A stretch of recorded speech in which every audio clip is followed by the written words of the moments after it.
बिस्मिल्लाहिर्रहमानिर्रहीम। अस्सलाम वालेकुम dear students, I am your teacher ma'am Beenish और आज हम करेंगे पाकिस्तान स्टडीज़ का चैप्टर नंबर 2।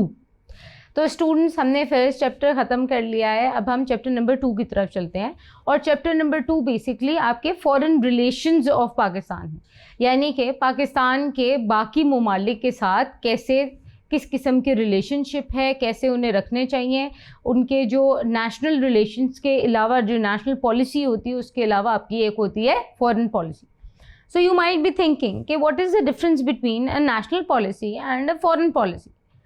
तो स्टूडेंट्स, जो नेशनल पॉलिसी होती है that is for your country, यानी कि जो आपके अपने मुल्क के लॉज को इनैक्टमेंट के लिए बनाते हैं वो नेशनल पॉलिसी होती है, वो पॉलिसी जो आप with in the country implement करते हैं।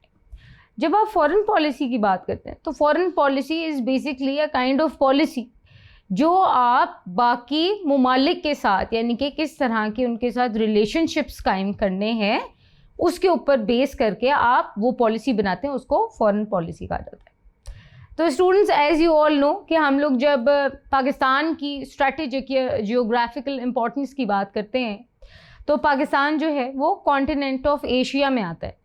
उसके अलावा उसके ईस्टर्न बॉर्डर पे इंडिया आता है, उसके नॉर्दर्न बॉर्डर पे चाइना आता है, वेस्टर्न बॉर्डर पे अफ़गानिस्तान आता है और ईरान आता है, और उसके साउथ पे अरेबियन सी आता है।